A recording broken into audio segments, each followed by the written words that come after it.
Grey County is working with WSP Canada to develop an age-friendly community strategy and action plan.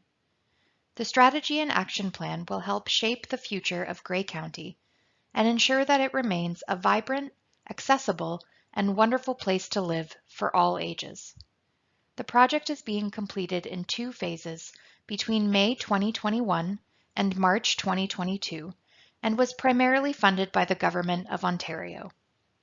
At this point in the project process, the draft strategy has been developed and the action plan is underway. This presentation provides an overview of the project, the engagement activities, key findings from the draft strategy, and next steps in the project.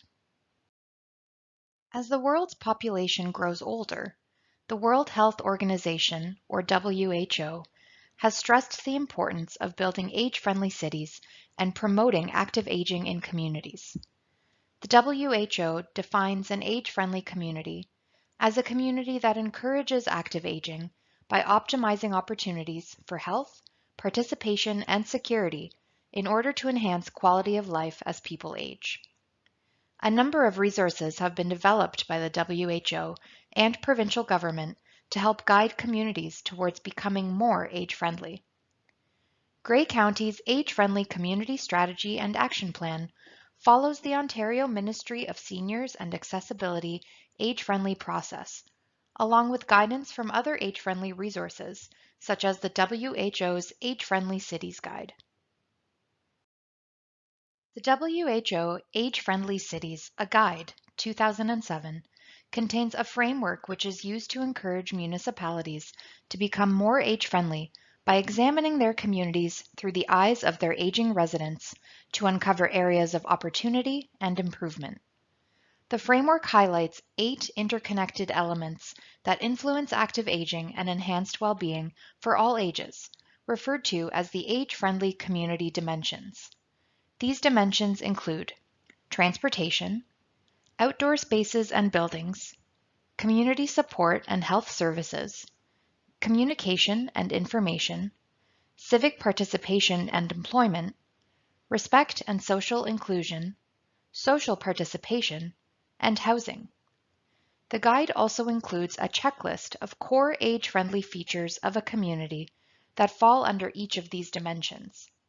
These checklists allow the county to clearly assess the existing strengths and opportunities for improvement across the 8 age-friendly community dimensions, thus providing clear direction for the strategy and action plan.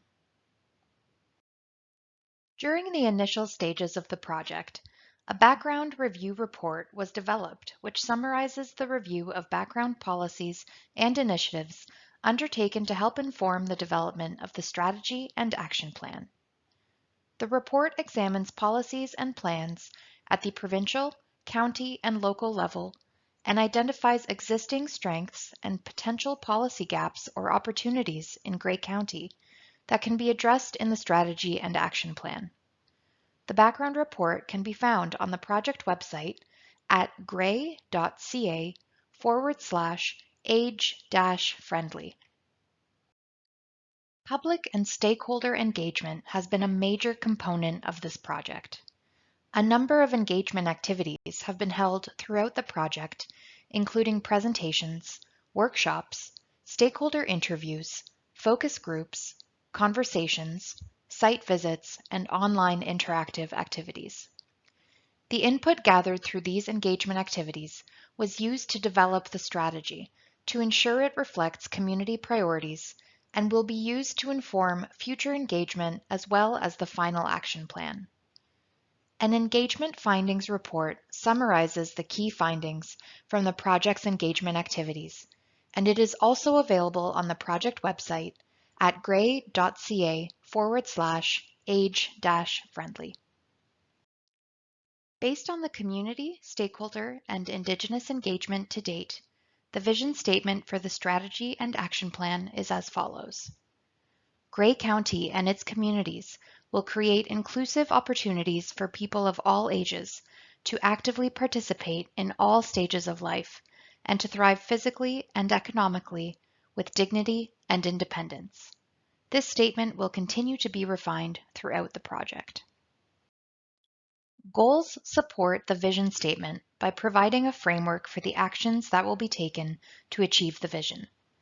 10 goals have been developed for the Gray County Age-Friendly Community Strategy and Action Plan, each of which relate to one or many of the 8 community dimensions. The goals include: Number 1, expand mobility options to provide access to key services and destinations for people of all abilities and in all stages of life.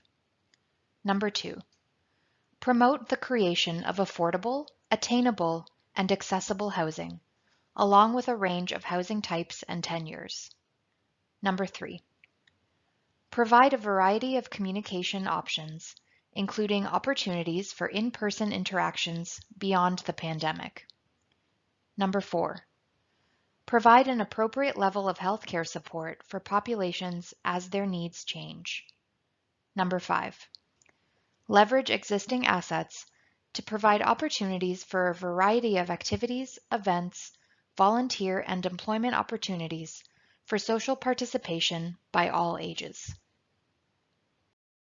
Number 6, expand access to internet connectivity and capacity for people to make use of internet connectivity. Number 7, include residents of all ages, abilities, and cultural backgrounds in county initiatives and events. Number 8, create more cultural awareness and address root causes of systemic racism and discrimination in Gray County.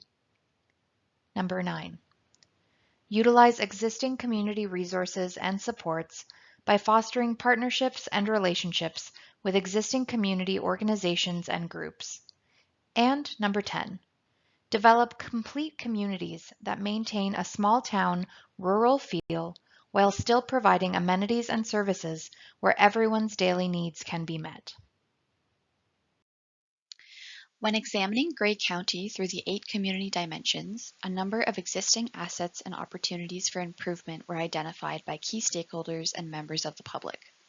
The following slides highlight the key findings when looking at opportunities for improvement across each of the 8 dimensions, many of which will be addressed through the action plan. In terms of outdoor spaces and buildings, many outdoor spaces and older buildings could improve accessibility considerations and the inclusion of amenities like washrooms, and waste receptacles are difficult to find. Additionally, more seating and rest areas should be considered along many streets, and public spaces should be well maintained in the winter. Upon examining transportation in Gray County, there is a need for additional pedestrian crossings that are timed adequately to provide safe crossing options. Similarly, proper snow clearing on sidewalks and roads in the winter should be improved where possible, and many cycling facilities are not safe for all ages and abilities users. Cars are also given priority in most areas in Gray County, and traffic volumes and speeds are increasing, which are creating additional safety concerns for active transportation users. As a result, there is a need for more education on how to share transportation facilities. Finally, although transit has significantly improved in Gray County, there are still many gaps in transit services offered to meet the needs of many people in terms of availability and frequency. In terms of housing, members of the public and stakeholders have consistently noted the lack of affordable housing and rental options, as well as the lack of variety of housing choices, which is limiting to many demographics, including young families and people who need to move out of their homes but wish to stay in their communities.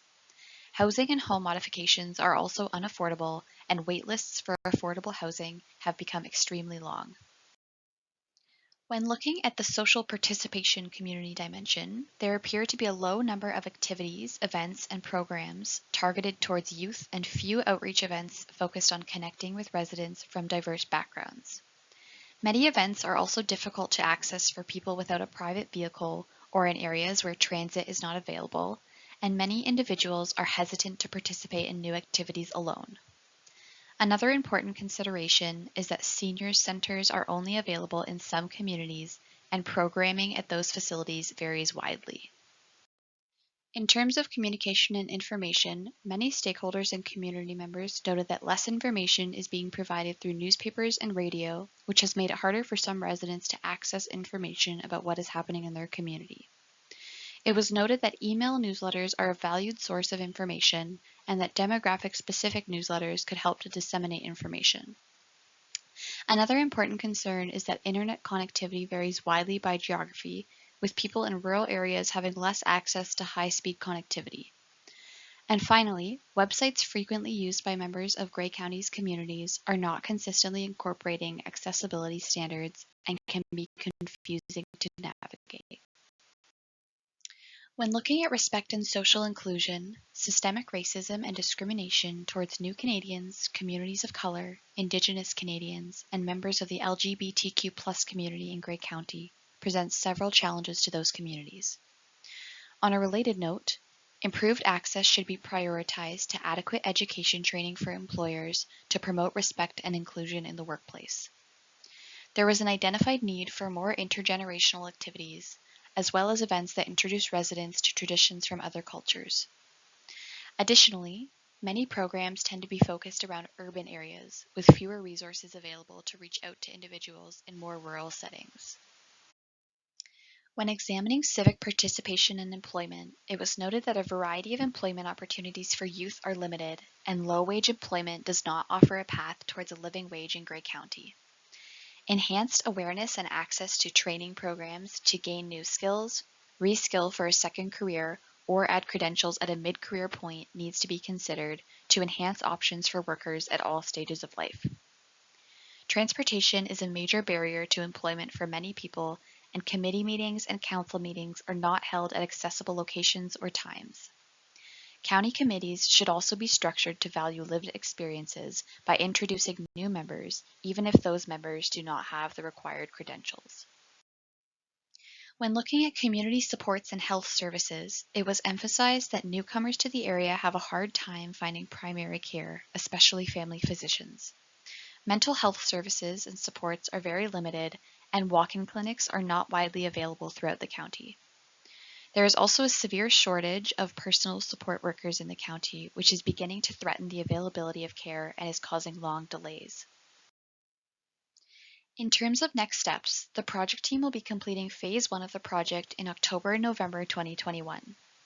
Additional project tasks include finalizing the draft age-friendly community strategy and engagement findings report, hosting a Getting to Outcomes workshop with key stakeholders, hosting a virtual Facebook Live chat open to the public, hosting an age-friendly community action plan discussion series for key stakeholders and members of the public, preparing an age-friendly community action plan video presentation, completing the final age-friendly community strategy and action plan and presenting it to the county project team and members of council, and assisting with the implementation of key actions.